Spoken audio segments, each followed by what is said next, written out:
Never underestimate getting off to a strong lead in the games, which we saw in our quarterfinal yesterday and in our semi-final earlier on today. That's how it went out, 1-1-1. Games went back and forth. So, a big win in this first game. We'll have to see. The picks and bans are obviously underway, and the bans coming out for Gambit. Twisted Fate aimed straight at Ocelot. It was, of course, a Twisted Fate which destroyed them in week 9. Yeah. NASA's taken away there against Hercube. I wonder if they'll put a Jarvan ban in there as well. Maybe even first pick it away. But Kha'Zix and Shen for SK. Zed and Thresh are still available as well. So SK Gaming are going to need to determine what is a bigger threat to them. Giving away the likes of Zed or giving Thresh over to Edward. It's something that we've seen him play so much of in the past. Gambit, on the other hand, they're going to be deciding, do we want to take away Jarvan from Hercubot? And it does look like they're going to decide to do that. So Hercubot has been falling back to a number of other champions, and I want to see whether or not he's going to pull something new or unique out. Volibear is still available, and they've left Thresh through, and Elise as well. Yeah, Thresh and Elise still in there. Elise is going to be locked straight in there for Darian.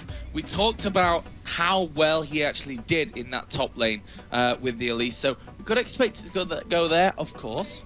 May see it in the jungle as well with Diamond. And something that we want to talk about, Darian's Elise in particular, is when he was playing and they did the lane swaps a couple of weeks ago, he actually went for like a Ruby Sightstone. He started building some slightly different items that, synergize really well. Elise's base numbers are very good. In conjunction with that, having that Sightstone allows you to get vision, which means when you have 106 deaths, you can try and mitigate some of those. So, we'll see whether not in one game, but over the course of 28. So, if it's in one game, you've got no chance, I'm afraid. There's also the running joke that if Darian feeds, Gambit will win. That's also something that Reddit seem to believe. That's part of the plan from the Russians. But either way, SK going to be picking their first two, and it's going to be Rumble, a champion which Kevin has looked amazing on, and also Thresh, who wasn't banned in this one, and I kind of expected him when he's not banned to be in that first round of picks. And of course, Rumble was the terror of Gambit in week 9 as well. Kevin was the only member of the team to actually give up deaths in that game. The rest of the team went completely unhindered as far as that is concerned. So we'll see how how they're going to plan this out. Right now, you've got a very good combo. The CC, the box to lock people in. We've made it through to the 5th pick, and Varus has still not been selected. So we'll see if Candy Pan is going to lock that in. We do know that Genja does prefer Miss Fortune. It's his most played champion throughout the spring split.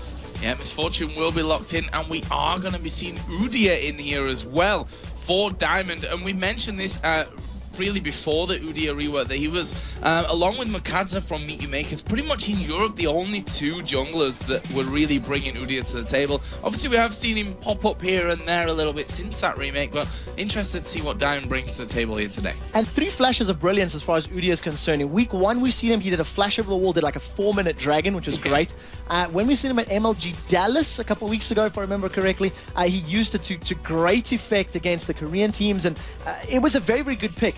Against this type of composition, I can see it working as well, as long as Thresh doesn't, get too involved. So what we do see, Zed is still available, as is Kale. It's something that we've seen a number of times. We've even seen Ocelot playing the likes of Cassidy as well as Ari. So, the world is their oyster, and as usual in SK fashion, they're leaving the last pick for Ocelot to secure. Yeah, we've seen Nautilus and that Varus locked in. Right now, Gambit are hovering over that Blitzcrank. Edward thinking, well, if you're going to have Thresh, I'm going to show you can really do the pulls in this one. And maybe we'll see that one being locked in. But it looks like Zed will be that choice locked in there for Alex. So I wouldn't be surprised to see Ocelot playing a Kale. It's something that we have seen a number of times before. It's something that they do like to run. If it does get locked in, we need to keep a very close eye on Ocelot's interventions. He does have a tendency to go down before using it, or not using it in the most ideal of situations. I'm trying to be as politically correct as possible here, but it is something that we've called out over the couple of weeks that we've been seeing him playing it. The final lock-in, Edward is going back to Sona after hovering through a couple of different supports. So going back to the tried and trusted Sona. Yeah, tried and trusted. That's where he first learned how to secure kills back in the day when Sona first came out. So, he is definitely one of the top Sona players. There's no question about that one. SK here then, down to their last pick. What are they going to go with against this Zed? My guess is something like a Kale. They might even consider an Orianna. We've seen that yesterday from the Wolves. They felt that they could go that way. Or they can just throw me completely off and actually decide to go for a Karthus instead. So this was very unexpected, but it does add to all of the area of a Cocoon. And they're a lot more, all or nothing as far as team fights are concerned. A good dredge line or an ultimate from Nautilus or Equalizer, there's a lot stronger initiation tools for SK to work with. Well, this is, of course, our first game of the best of 3. At least one more game coming up after this. We're, fingers crossed for a third and final game here today from this one as well. Don't forget, we will be coming with the third place playoff game plus the grand final for you tomorrow, and that grand final will be a best of 5, and we have Fnatic already waiting for the winner of SK versus Gambit. How are we going to see this one go down? Talk us through the level 1 action. So, level 1, both teams have relatively good level 1s, but SK's is borderline more powerful because of the fact that they've got a little bit more hard CC that they can rely on. If somebody like Diamondprox had to start with a bear stance, for example, or Darren had to go cocoon, they could get some down, but it's very reliant. So, what you do see is SK playing very defensive at the start. If he's going to place an early ward down, he's going to be able to just back away, but there's a number of Gambit members around. They've got vision on SK, and they're just waiting for the moves to happen. Well, as you can see there, Diamond has already gone Phoenix, so that puts a stop to the whole stun from the start out of the Udyr coming in. See a couple of early wards there. SK going to be warding down at the bottom of the river and also at the midway point there in that Death Brush. Taking a look at the champions and the summoner spells, Ocelot has gone with an exhaust, so he is going to be looking to go 1v1 against Alex if he can make that happen. But the positioning for Gambit right now doesn't signal anything for sure. The duo laner could go mid, and the duo lanes could go bottom at this time. So we'll see once the minions camps have spawned where they decide to position themselves. Well, it looks like from SK's point of view, we will see the duo lane in that top side of the map with Candy Panda and Nif coming up here just to help things off. Hercubot has been starting pretty regularly with these golems first in the jungle. Yeah, just making sure they get that additional CS, sharing it with the duo laners, and then moving down towards red and getting a good pull onto that one. So I like the idea. It's something we're actually seeing more of out of the pro teams, is sharing the first spawn experience around, and it's a lot of teams doing this, taking the wolves, the race. You can see that Darian's Elise, he took the wolf camp. You can see Kevin's Rumble, he took his wolf camp, and it's just, sharing the love between your teammates at the moment. And Diamondprox pretty much all on his Jack Jones there. He had to use his smite to take that red buff away. So he's not going to have that up and available when he moves over to the blue side of the map. Down in this bottom lane now, talk us through, these 1v2s. Who do you think is going to have the stronger 1v2 lane out of Darian's Elise or Kevin's Rumble? So it's going to be fairly difficult to call based on the fact that they both have, pros and cons to them. But Darian's going to be safer. With Darian's Cocoon, that's going to lock somebody up, as well as ability to repel to safety. It's going to be a lot more valuable than a damage shield from Kevin. Kevin's going to take poke from Sona and from Misfortune. Once he tries to CS, he's going to take double ups. He's going to take a few power chords. And, that's something that Darian's Elise will have the benefit of. Kills from those lanes as well. So we'll have to see how that goes. Diamond right now is waiting in the wings of that Tribush to stop any early aggression on the tower. So this is something that's going to work out quite well for Diamondprox. It pretty much guarantees that the 3-minute 30, the 4-minute gank does not happen, which is partially why he's here. And if he decides to stick around and take some lane tax, it just prevents all of that additional poke that a level 2 Darian's going to be taking from the likes of Varus and Thresh. You've got some very, very good early poke. And also going to be nicely straight through, as we are going to see the flashes coming out. Alexic will flash away to safety there. Hercubot did try and get in there. Actually will land the dredge line in the end, but he's taking a lot of damage. Has to back away as Ocelot comes in. This puts a lay Waysore 2 down to stop Alexic pushing in for that one. He did burn the elixir there though, Alex. Yeah, the elixir and the flash. So definite successful gank. If a good wall of pain lands, they're going to go, but Darian's been hooked. Yeah, going to get hooked into this one. Is he going to be able to escape things? He does have a flash available, will be forced to use it. Repel's up in the air as well there, but he's gone very, very low from that one, but crucially survived. But again, he's got no flash. Yeah, flash burn, so another great play out of the top lane. What Darian, I think, needed to do in that setup was actually use Repel to dodge the hook. If he had done that, he may have been able to avoid a little bit more damage. Instead, he took those Blighted Quiver stacks, he took the proc from Varus, as well as the Flay from Thresh. But nevertheless, very good start from SK Gaming. They've had small little, plays that are working in their favor, burning the enemy summoner spells.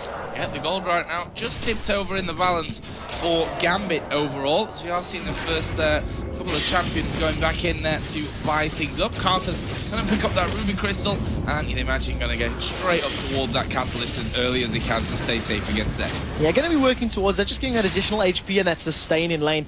Allows him to spam out those little skittles as often as possible, and obviously regenerate any poke that he takes.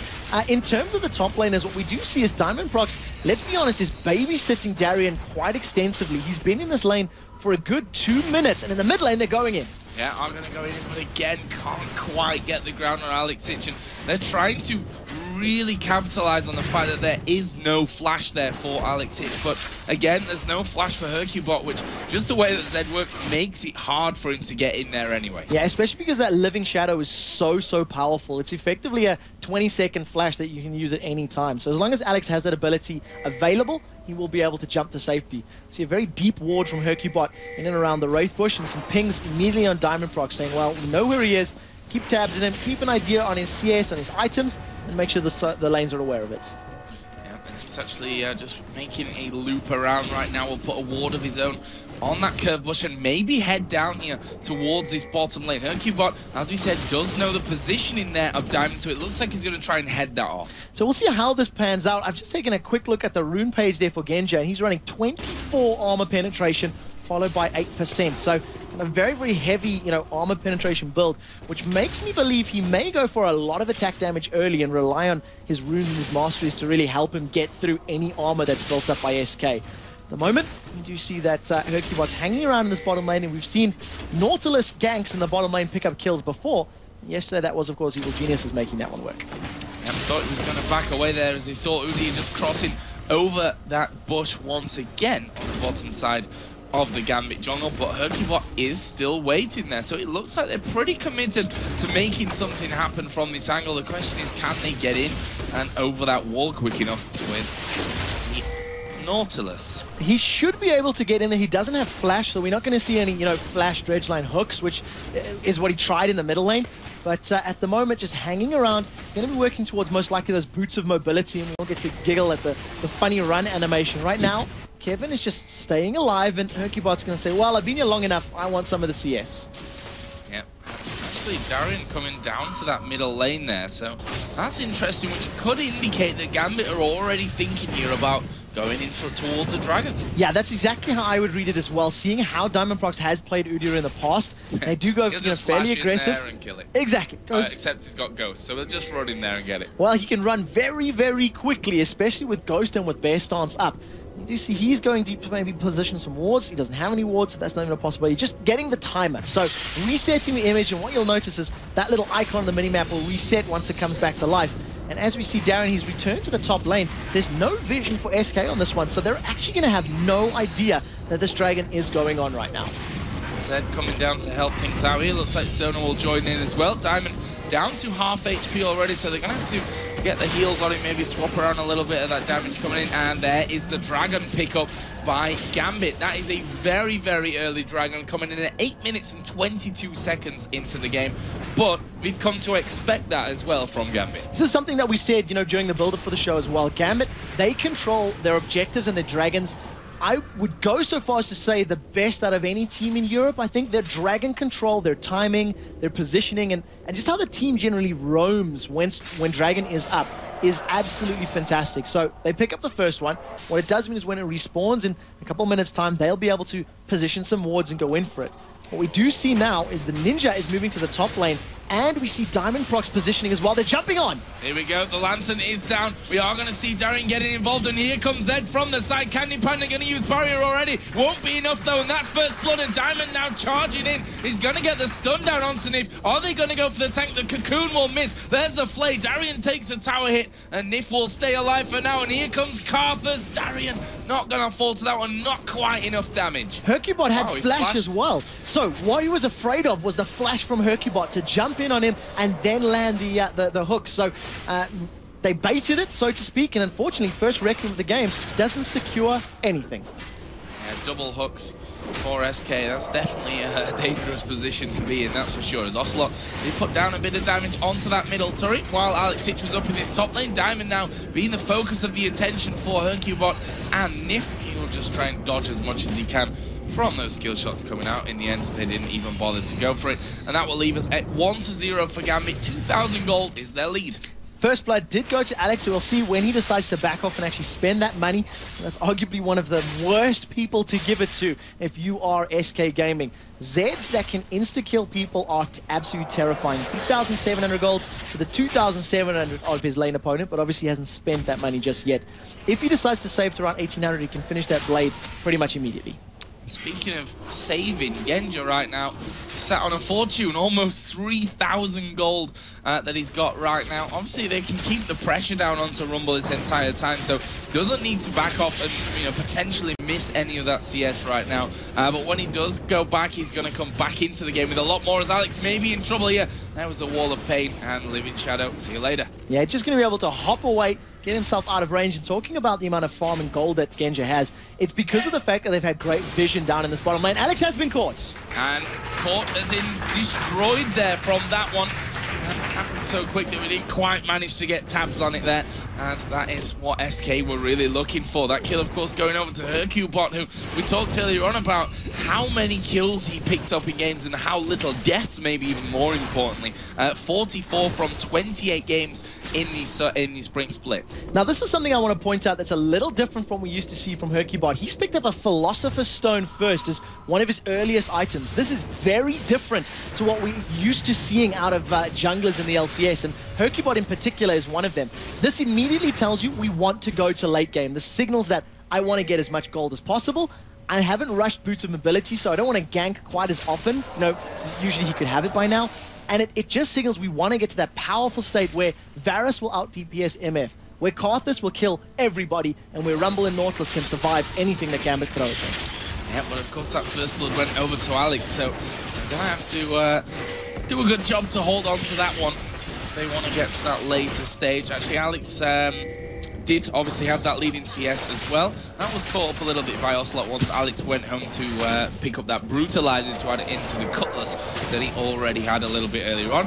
And we will see Ocelot coming back into lane with the Blasting Wall. So he is going to almost have that Rod of Ages completed. Up in the top lane, Hercubot was sniffing around for a gank, and instead decides to just push down the lane with the rest of his teammates, and they pick up the first tower of the game. So Tower 1 does go to Gambit, and with that, they give themselves a little bit of a gold lead. To SK. To SK, sorry. Close enough, because Gambit are going to take the second turret of the game here. They even down out in that bottom lane. As we are going to see Darren here getting hooked. Can he get away from this one? Actually, they didn't really react too much to that one in the end.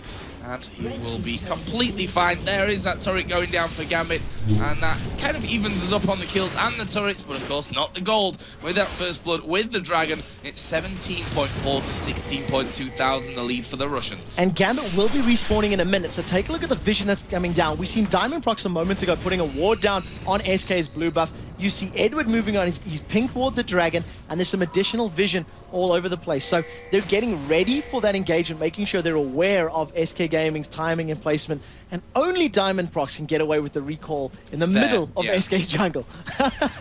It's one of those moves that is so ridiculously ballsy that you just wouldn't expect it to be happening, And I think that's what Diamond relies on a lot of the time, that, he is quite willing to take those risks because he thinks no one will spot it. And if they're just walking over a ward in the river, and luckily for him, Diamond did recall earlier on because he would have definitely gone for him, I think, in that scenario. The red buff is up for Diamond right now. He's going to be taking that one away. He's currently got the CS lead over his opposite number, Nautilus. He is, however, too many H's in that one. A little bit behind in terms. Actually, that's this screen. They're about even. They're about even. Yeah, they're about even. See, Demon did that earlier. That's because this screen plays tricks on your eyes. It does. It's a viewing angle, I think. But what it does mean, I want to touch on his level. Level 8. 4 points into Phoenix, 3 points into Turtle, and only the 1 in Bear. Dragon has respawned, and with all the vision that Gambit have right now, they've started this one very, very confidently. SK are around, and it looks like they want to pick this fight. Let's wait for this engagement. It's on Nif. Yeah, Cocoon is going to land here on towards Nif. The box goes down, but look how quickly he's going to fall here. It's Darien that picks up the kill, and now Hercubot being chased down. There's a crescendo. Ocelot will have to flash away, but the Bear is in there, doing a lot of damage. Can they finish off Ocelot? It's Darien that's right in the middle. He's going to have to try and get away. Here comes The ultimate out of Karthus, it won't be enough to pick up kills. SK's still pretty low, but look at Nautilus charging in towards Diamond Proxia. Will they keep going with this one? Rumble zoned out of the fight on that top side, but there is the dredge line landing on towards Diamond. Can he escape from this one? There's a snipe from Candy Panda. The hail of arrows not got enough damage, and Gambit walk away with hardly any health. 1-for-1 trade at the end of that. 1-for-2 actually, because Nif went down as well. He fail flashed into the wall. I think the Deathmark would have still popped and killed him though. What it does mean is SK, if they can fix this dragon or take it, losing one additional kill. They've jumped on Alex. They've jumped on Alex here. They're going to pull him in towards Hercubot, and I was just thinking maybe not the best idea, but with the addition of Kevin to the fight, that will change things around. They don't chase because that dragon is still available here for the taking. They're going to start that off. Genja going to use the bullet time over the top of the wall, and in the end, SK not worth the risk for them here. Such great play there from Gambit at the end to force SK out, and they jumped onto SK as well. SK Gaming were not anticipating that level of go, go, go from Gambit, and that is what caught them out. They've put a pink ward down to clear out the vision that SK had, and now Gambit are going to restart this dragon. But the Boots of Mobility Nautilus is running. He won't get there in time though. This is going to be dragon number 2 going to Gambit, as well as those 2 kills from earlier. Nice little boost for them. 22.7 to 19.7 thousand gold right now. Nice healthy 3k gold lead. As we are going to see SK starting to push down middle here with 3 men. Nautilus, of course, got the all the kills right now, all 2 of them, in fact, for SK Gaming. As we see them pushing it. Sorry, up there's a hook landing onto Diamond, gets pulled in by the dredge line, but honestly, he's not the target that you want there. So beefy. With the turtle stance, it blocks up to 150 damage of the auto attacks, and there was no real DPS sources there. You can see Varus was down in the bottom lane, you can see Rumble was up in the top lane, so didn't really pay out for them in that particular regard. But nevertheless, good combo. SK are just going to decide to back away from that one. It is still 1-to-1 in towers, and it's still a fairly slow-paced game, all things considered. Yeah, not to mention the extra 500 health in there from that Spirit of the Ancient Golem that we've seen, actually from both junglers now. They've both gone up to that one. Obviously, Boots of Mobility done. We saw the Nautilus come sprinting down earlier on with his little short arms and short legs. Looks great, I love it. And now he's just waiting off in the wings, maybe trying to catch Darien out here. We talked about this in the pre-game, about how Darien sometimes finds himself in bad positions, as we are going to see the wall of pain come down. He will repel away there onto the minions, though, and that will keep him safe. That was done. Such great reaction times from Darien. He instantly repelled and then very, very quickly landed on the minion off to the side of the lane. So he didn't even use the dead time to hang in the air and just chill. What we do see is Hercubot was running to the top lane, thinking about going in behind Alex, but obviously a call was made, no, we need you elsewhere, and he's decided to back off. So Kevin at the moment left to fend off against Alex with that Blade of the Ruined King as well as Brutalizer. Yeah, he's painful right now. Yeah. And we're 18 minutes into the game. He's in a great position after that amount of time. If you check between the AD carries as well, Genja, as we always talk about, he's like the silent deadly man in the Gambit team, because turrets go down and he kind of falls off the radar. We don't really look at him that much, and then all of a sudden you look at the CS and you're like, oh well, let's build up a 40 CS lead right now without us even noticing. Here come SK in the top lane as they try to chase down Alex. Hercubot has his ultimate available and he is motoring, but it's going to slow him down. There's the equalizer. Equalizer flash away from Alex, will get knocked up there by the depth charge, slowed down by the harpoons. Can they finish him off? He's going to go back around onto Kevin. The death mark going to pop, but it won't quite be enough. If Alex had actually stopped to fight Kevin in that engagement earlier, he probably could have killed him, because he did use that living shadow earlier in the fight. And you did touch on all of the farm that Genja has. He's got a lot more items than Candy Panda. Candy Panda and Boots 1 and Bloodthirster, comparison to Berserker's Greaves, Bloodthirster, Pickaxe, Longsword, and a Negatron Cloak. Genja is already defending against the damage that Ocelot's going to be putting down. Yep, and also taking away these golems wherever he gets the chance from that. Candy Panda going to be trying to catch some up here, just freezing that lane as close to his turret as he actually could there, so as to not push it back and let Genja have the opportunity to even build on that lead. Hercubot choosing not to get involved there, but might have to cancel that recall because there's a lot from Gambit. There is the hook landing on towards Edward. Right. He's going to flash away, and Genja will get the kill there on towards Nif. Where is Darian going? He's got a little bit caught here. Diamond procs down to half HP as well. Can they close around? Genja coming in from the side. Candy Panda scores the goal, throwing in that chain of corruption straight down the middle of them, and now they focus around to him. They've not calculated Karthus into this one, or have they, as Darian comes around. Genja eventually picks up that kill, and it's a 2 for 0 in favor of Gambit. SK Gaming were very poorly placed. Edward died, of course. Very poorly placed in that particular He flashed away, He got away. He got a crescendo 1 to 3, flashed to safety, managed to stay alive, and then Gambit, they just dove in. Equalizes down. Darian's going to go down. Yeah, and Darian was trying desperately not to stand on the edge of the equalizer right there, but, well, he did great not to die in that last fight, but he ends up dying at the end of it as well. And of course, Sona did flash away at the end of that fight. So that was another engagement which Gambit, especially if they'd have not lost Darian there at the end, would have been very, very happy about. But Nif, that's the danger of the hook sometimes. If you hook someone in, they throw the crescendo straight on top of you, you get nuked down by a team like Gambit. It's almost like you have to make sure 100% that you can get that kill very, very quickly. And if Edward's reaction times were any slower, he would not have been able to stun them, and he would have gone down. So it's more a case of Edward doing such a great play in that defensive statistic. Yeah. But what the real problem for SK was that they couldn't rally. Once Gambit dived, that was 2 versus 3 behind turrets. You had Candy Panda come from the side. He whiffed the chain of corruption because of how mobile Diamond Prox is with those boosts of swiftness and the bear stance. And because, it was like a chain of events that just went poorly for SK, they lost both of those champions and that turret as well. Well, what's coming up next here? Dragon in 40 seconds, maybe the next time that we see these two teams clashing heads. There's a hail of arrows coming down on top of Genja, but he's got red buff on right now. He's probably not too scared when he looks down and presses tabs at the items that are in there. And it looks like Gambit, are they going to try and close in, or are they going to go straight for Dragon? Well, there's a pink ward there. They're going to get rid of the vision, and they're there 20 seconds early for the Dragon spawn. And they're there to put the vision down. So now what this does is SK immediately go Dragon, reposition, and look at how Gambit are roaming. They clear out the vision. They deny any sight from SK in the pit, and until they walked over that ward, if SK had gone in for that and said, let's go challenge, let's go fight, they would have ran into members of Gambit.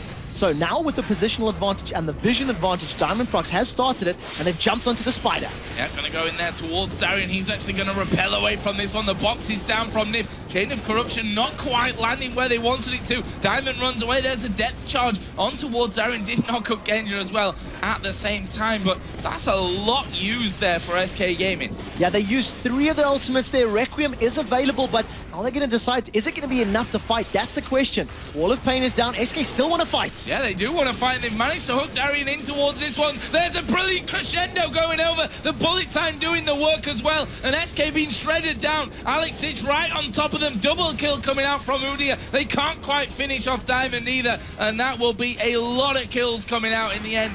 3. Actually, yeah, Ocelot did just get away. I wondered if he was dead somewhere, but a slither of health. 3 for 1. 3 for 1, and Edward single-handedly winning that team fight. Another fantastically placed crescendo. Gambit run up to Baron. Baron shakes its head, and they're like, you're right, bro. And they back off. They decide they don't want to pick that fight. They were relatively low, and they're not tanky enough to survive. They have damage, but they wouldn't survive long enough, and they didn't want to risk that, especially because they were like, hang on a minute, Ocelot still has Requiem. He did not use it in that previous fight, so let's not run the risk of giving away more kills. So another great engagement from Gambit. They extend that gold lead to 7,000 gold. Yeah, the crescendo was incredible, again, from Edward coming out there. Bullet time followed straight over the top of it as well. And SK can't afford that to happen. The 2 big ultimates coming out there from Gambit that they just can't let be placed in the right position. Either way, going to go into a bit of a slower time of things here as Darian is going to put down some damage. And Ocelot burned his exhaust there. So Darian jumped onto Ocelot, and Ocelot panicked and used his summoner spell. So if Zed jumps on him, if Udia jumps on him, if Darian jumps on him in these upcoming fights, that ability is not available to him. So we'll need to keep a very close eye on how that pans out. Right now, Diamond Prox playing very aggressive, just moving up, putting some deep wards down as Hercubot secures his red buff and goes Spider Pig, Nautilus, and runs away. Yeah, and the thing is, Diamond is not scared whatsoever. He's one of those players who generally you don't see much fear out of his game style anyway. But the fact that he's Udyr with those boots of swiftness on as well, he's just like, I'm just running away from this. As Gambit now are putting pressure onto that middle inner turret, and look at that Diamond up on the top side. To be honest, Gambit not really positioned to go for a big fight here though. No, not right now, but in the top lane it looks like they want to pick an engagement. Diamondprox is running up there and he's sitting very close to Hercubot, so we'll see how this pans out right now. As two members of SK, Diamondprox wants to play, and SK are pretty much saying yes or no. They're trying to defend, but they don't know how right now. Yeah, you hear the bear roars in the background there, and that's Diamond just getting in, trying to force them away from that one as Ocelot goes low once again, and now Gambit's starting to close in. That inner turret is going to go down. That's a nice pickup for them 25 minutes in. This is something that SK really need to stop doing. They're doing nothing. This is the problem. They're unable to defend middle because they're bouncing back and forth. Ocelot took so much damage, he was forced to recall. So because he wasn't there to defend, they lost that tower. In the top lane, Hercubot and Kevin, they haven't committed to anything. So they're trying to jump in there, and at the same time, they're losing their blue buff. Darien just stole that away. Yeah, blue have taken away there by Darien, as you saw down in the bottom left-hand side of your screen. There's Chain of Corruption for Candy Panda, and I don't think we've seen him hit one. Yeah, I really hate to call him out on that one, but you are right. I think that's 3 for 3 that have missed in this particular matchup, and they're a little bit risky. They're risky chains, to be very honest with you. You know, in the middle, in the jungle here, it missed because of how mobile Diamond was. And in the previous fights, it was just at max range trying to do it, and you're not going to catch a Genja with Strut on that's running away at a mile a minute. Well, you can see some more items coming in. We'll hold that thought because Darien here down on the bottom could be in a little bit of trouble. There's the ultimate coming out of Hercubot, and Darien is not quite just yet going to go down. Finished off by Ocelot in the end. That's just what we were talking about in the pre-game. But crucially, in the pre-game, we talked about how Gambit usually capitalize on that one. This time, they weren't in a position to. This time, no, because the rest of the teammates were, you know, further and further back. So unfortunately, it wasn't able to pay dividends for them at this moment in time. So we'll see how they decide to rally. But yeah, that was death number 110 in the spring split for Darien, and it's just something that sort of you become accustomed to when you watch him. He does like to split push, he does like to roam. Right now, though, SK, they group quite tightly, and they're actually in the middle of Gambit. So if Gambit aren't very careful about their positioning, they may get caught out. Yeah, and there we see Edward got that Oracle on as well. See that Darien, after he died, did finish that Leandra. He's got the Abyssal sets and Sorcerer's Shoes in there as well. He's going to be doing a lot of damage with that Spider. And it's obviously Diamond, the one who's going very, very tanky in this game. And you see there, just another tentative dredge line coming out from Hercubot, trying to catch onto Genja, but again, it's very, very difficult to catch. Very, very shortly, a moment or two ago, Rabadon's death cap was completed for Ocelot's Carthus, so that Requiem is going to be hitting even harder, but they need to get people low before they can pick up kills. And he's currently sitting on 1, 1, and 3. They're going to need to give more gold and more items to Carthus for him to be a real threat, because right now, Repel can get him away, Turtle Stance is going to shield a lot of it, Sona's going to regenerate with those heals, and obviously not that much, but a very brave play from Gambit. They've started a two-man Baron. We talk about Diamond doing early dragons here on his own. This time him and Edward starting off the Baron as Alexic is going to destroy Kevin there in the top lane. And that's what happens with Zed. Unfortunately, he can absolutely destroy you, as we are going to see Diamond charging in. Wall of Pain is down, but honestly, it's not really that scary. The exhaust really not slowing Diamond down either there as he runs in and out. Happy as Larry. Who's Larry? Diamond Larry props. Well, carries on chasing. Another Flash and Summoner spell burn for Ocelot. Flash and Exhaust down. It just seems like he's using this panically to defend himself, and it's not working out in his favor at all. Gambit now, with the fact that they know that they got Kevin down and they've burned those spells from Ocelot, they've started off Baron, and with this great gold lead and positional and vision advantage, this is going to be a free Baron for them. Yeah, we saw Darien in the bottom lane as well, starting to push up there, and this time his split pushing does create that necessary diversion as the Wall of Pain goes in there, and Ocelot makes the call. Baron's gone, guys. Time to defend. And this is something that we heard in the build-up as far as the match was concerned. The players saying every match that we've seen or that we've taken part in has been very one-sided. And this is a little bit of a slower grind from Gambit, but they have been in control from the get-go. They've been making the plays, setting the kills up, making the dives, and right now Darien, he's going to get spotted. by the Lantern, but I think he should be able to get away. Those skittering spiderlings. Yep, it's going to be going down towards the Dragon, which is just a bit more extra gold in there. Will actually bring us to a 10,000 gold lead with this for Gambit right now, which, 9-6 in kills.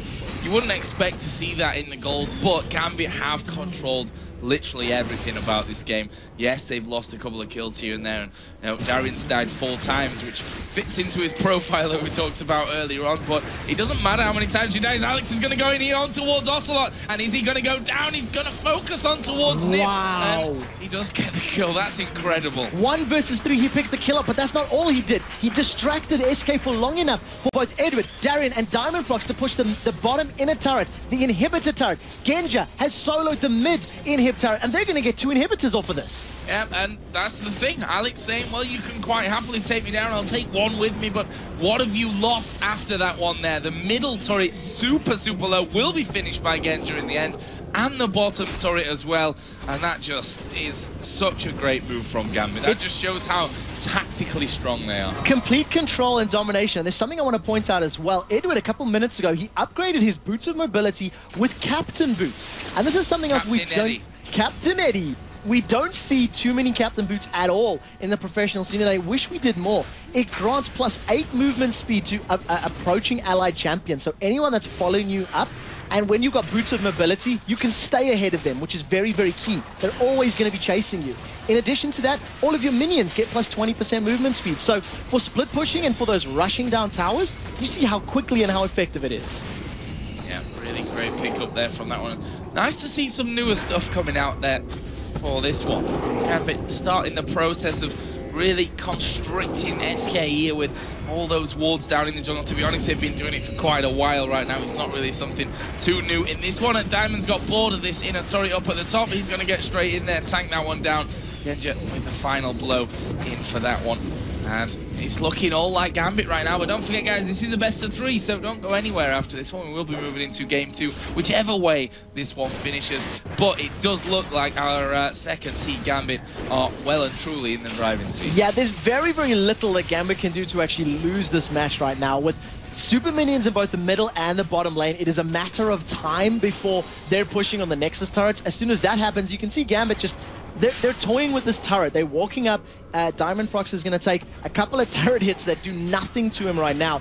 And then they're just going to start shoving down this turret. They need Genja to get in there. What you can see right now, though, is in the middle there, Alex is coming in from behind. He's actually pushing down the minion waves himself. And he can blow up anybody he wants to. He can pop them with that death mark. They do hook Edward, but is this fight? Let's see. Well, they hook Edward there. We see the bullet time. A great crescendo on the backside. Nif is going to go down for this. Candy Panda going low. The death mark's on him. He's not escaping that one. He will fall. Equalizer from Kevin. They won't care too much about that. It's a double kill for Alex. Here comes the Requiem, though. Darian is going to die. And also, Edward died from that one. But the super minions are there. The Nexus turret's already going down. The Nexus will follow. And Gambit going to pick up game number 1 here in our second semi-final of the LCS Europe Spring Playoffs. 10 turrets to 1. Gambit were in control from the very, very first kill on the board, and they did not relent it. They deserved win, and congratulations to them.